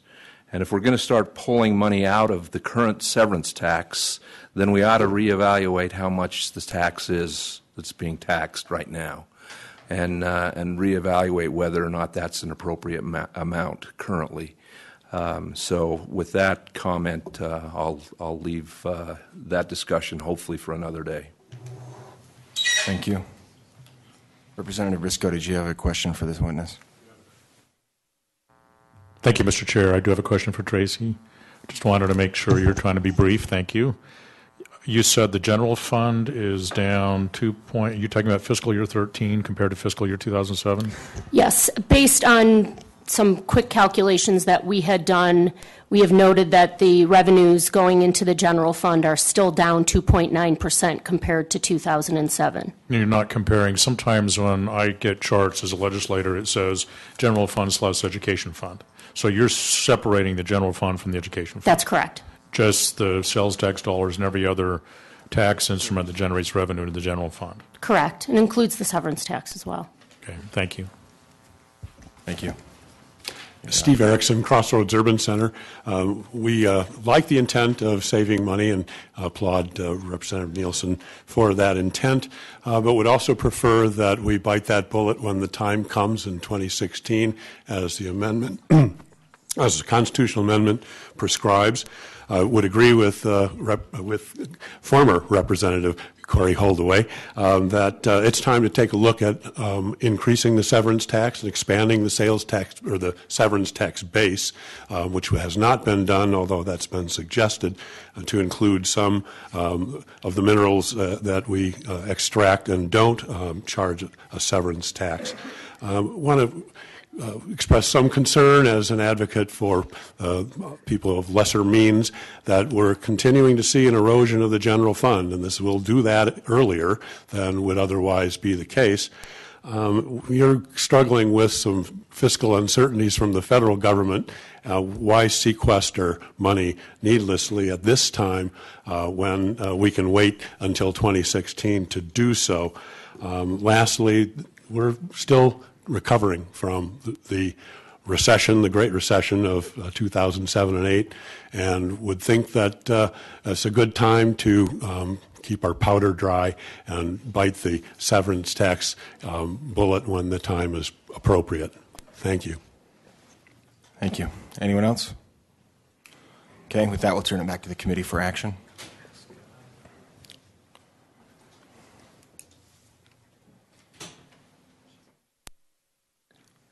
Anyone? Okay. Representative Froer. Thank you, Mr. Chair. I would move that we pass out with a favorable recommendation, House Bill 63, severance tax amendments. Would you like to speak to that? No, I'll wait till summation. Okay. Any further comment from the committee? Representative Gibson.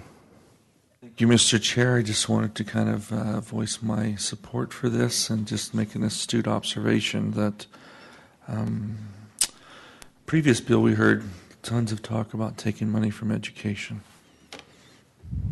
And this one, not a whole lot of talk about that, but I will be passing it.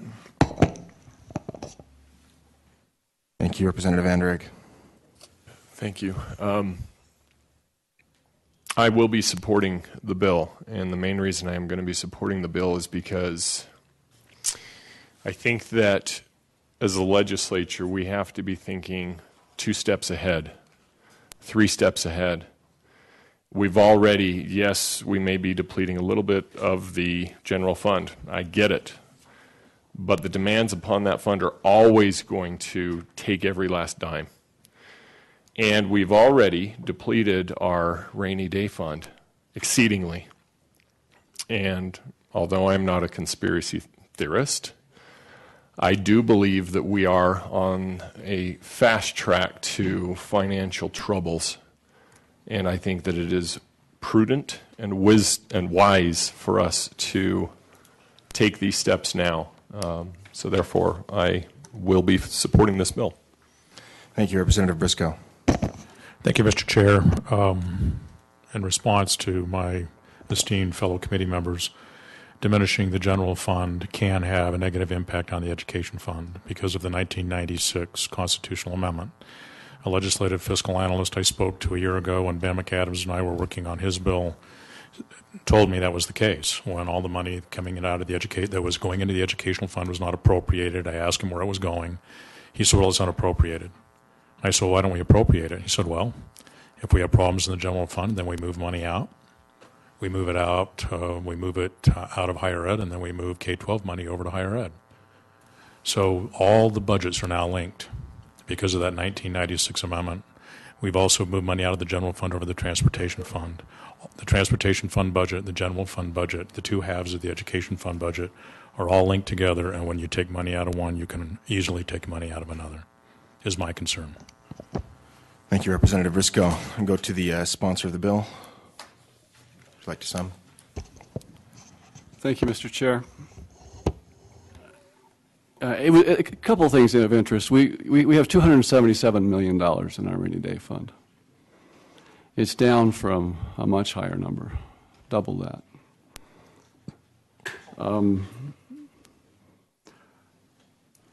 We talk about how things are, we can't do it now. And the thing that I said on the floor when we discussed this for the constitutional amendment was, what if these are the good times? What if these are the times? We've got to. I mean, consider the fact that the 4th quarter of 2012, we just learned that our economy nationally shrank. We need to, when we have $300 million surpluses, be putting some aside. And there is a provision in emergency that the funds that are in the Permanent State Trust Fund can be available if needed in an emergency. Now, Ben McAdams was mentioned. He was a huge supporter in the Senate and helped it pass unanimously and wrote articles in favor of the constitutional amendment. This had bipartisan support, as I said, passed unanimously. As I know folks who deal with finances understand, there is never a good time. And it's also not easy to go from 0 to 33 million. But to go from now to 8 million and then to 16 will get us there if we decide to plan ahead. And finally, comments were made about severance taxes, and I'll finish right here, and the level and the amounts. That's not the issue here. In fact, we structured this amendment so if severance taxes grew by whatever means, a portion of them would still go into the general fund. The old formula that we struck out meant nothing over 92 or 97 million, whatever the number was, ever got into the general fund. Nothing. So we're conscious of the fact that things can change. I am grateful that I had 3 people come up here and compliment me. What I look mostly for is for support for sound financial planning and for planning for the future. And I look forward to this conversation on the floor. Thank you. Thank you, Representative. Representative Froh, would you like to sum? Very briefly, we've heard the people of the state of Utah speak that it's a good idea to look for the future. I think this bill accomplishes a great deal of that, so I appreciate the good sponsor. I'll support the bill. Thank you. Okay. With that, then we'll place the motion. All those in favor say aye. Aye. All those opposed say nay. With the nays, please raise their hands. Representative Sagers, Representative Briscoe, Representative Cosgrove, Representative Elison. The bill passes. Now we've got about 5 minutes before the next committee starts. Representative Froh, do you want to launch into it, or do you want to wait for the next committee? That depends on how fast we can act. I'd like to at least get some amendments moved. Okay, let's go. Use those. I know you run every day, but let's do that. Thank you, Mr. Chair. We'll make this as easy as possible. I would like to start by moving two amendments. One is written amendment 1 that you have in front of you, dated January 25th under my name. Okay, we have that.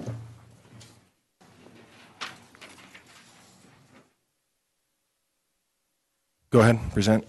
Fairly simple. What it does, it just clarifies, this was put forth by the Tax Commission, clarifies that the property, personal property we're talking about, is owned by the owner of the dwelling unit, that is the primary residence. So what that says is the owner must own that personal property, which is the intent of the legislation. Just a suggestion by the Tax Commission, which I agree with. Okay, Representative Froh, does that conclude your presentation?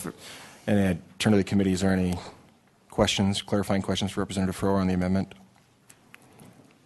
Okay, seeing none, would you like to make that motion? Please, that's my motion. We move Amendment 1. Okay, Representative Froh makes the motion that we pass Amendment 1 as written in front of you. All those in favor of accepting Amendment 1 say aye. Aye. Any opposed say nay. Thank you, Mr. Chair. I'd like to also move a verbal Amendment 2 on line 25. Bill has retrospective operation to January 1st, 2013. I would like to change that where basically the bill becomes effective January 1st, 2014, and I'll explain that if you'd like. Thank you. We have another proposed amendment that we change the effective date to say that date again? Change the date to January 1st, 2014. Okay, it won't. just moved it a year eliminate back. the word retrospective. Okay, so eliminate the word. Has an effective date. Yeah, staff, go ahead. So this will be on line 25. Line 25. And at the end of the bill. Correct. Make sure we get it in both places. Lines 744 and 745.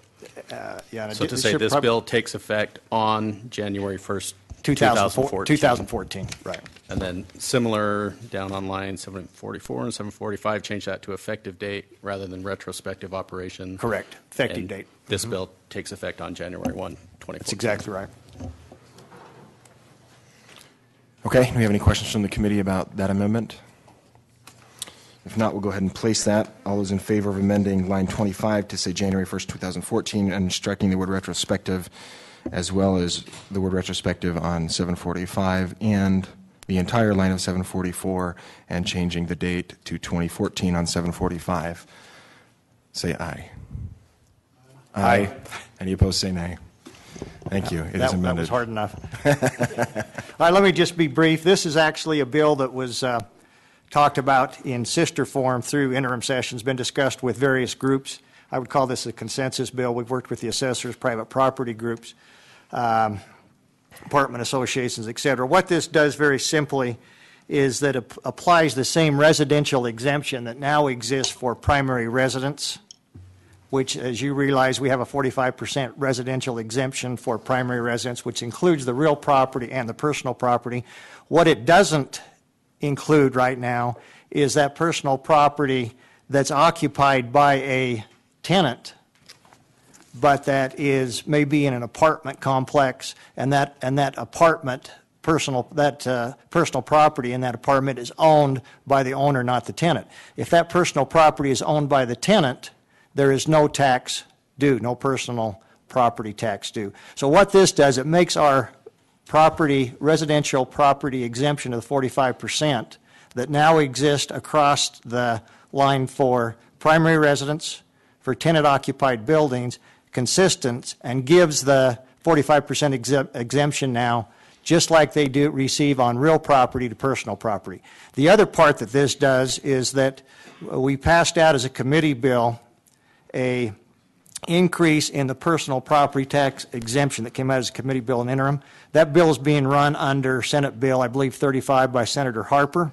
Came out unanimous out of this committee.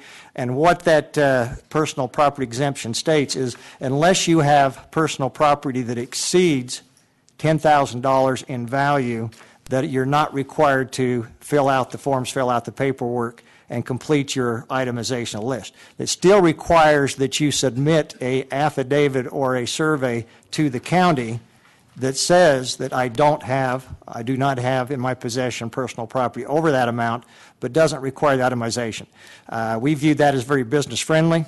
We think it takes the burden off of the assessors in accountability and making sure that that these business owners are doing what they have to do, which is increase their rents, and really gives the opportunity for the value of that property to increase and for the counties to receive property tax revenue from that source rather than personal property tax, which we think is really an extra burden on the property owner.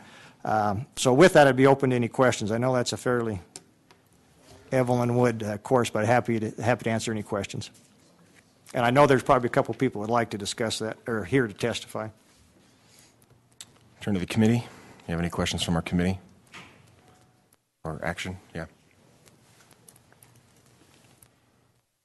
Representative Briscoe. Thank you, Mr. Chair. I want to say I'm uncomfortable with continuing without giving because I know there are people in the audience for and against this, and I think they should have that opportunity. I have a question, Representative, about the fiscal note. It says that this is a tax shift, a $2.3 million shift in taxes between classes of property. I think this has the same, although we're talking about different types of property and we're talking about rental property owned by a particular owner. This has the same net effect as the legislation that Representative Painter brought to us last year, as I understand it, which means we're all going to pay, the county assessor says this is how much property in the county is worth. This is shifting who pays some of those taxes, and if it's not paid by another group, it's paid by this group, it's paid by another. So this is shifting taxes so that people who are individual homeowners or other types of businesses who don't own rental properties are going to be paying that $2.3 million, and the people on the rental properties will be paying $2.3 million less who fit the criteria of this bill. Yeah, there's no question there's a shift in both SB 35, and there'd be the same shift in this bill, and that's why they're written under the same language. Now, that shift would technically take place on the real property side of those units, and I think you'll hear some testimony from the assessors that say, and Salt Lake County, for existence, does an income approach. So the actual shift will be very, very small or almost negligible because they're basing that on an income approach, which in my opinion is the proper approach to these type of properties rather than itemization of personal property. Again, we talked about taxing outputs rather than inputs. We should be taxing the end result, which is the rents that come off of that property, not necessarily when that owner goes out and buys a refrigerator, a dishwasher, at an additional tax that they've already paid sales tax on. So what this does, it equalizes the burden on our property owners, and at the same time gives the assessors the ability to tax the output rather than the input. Thank you. Okay, Representative Nielsen. I'd like to make a motion that we hold this bill for the next committee meeting and then to adjourn. That's fine with me. We may have some people here that came to testify. Well, it's several of us have to be in meetings that have already started. Yeah. That's the challenge. Yeah, I'd like to get on the first agenda if we could, so we have a time certain. That's fine. We do that? We can make that arrangement, yeah. Okay. So, again, thank you for being here today. We understand this is a little bit more complicated than we have time for at the moment. But we'll need to put that motion. All those in favor of adjournment, say aye. Aye. Aye. Any opposed, say nay. We are adjourned. Whack that thing. That's the best part.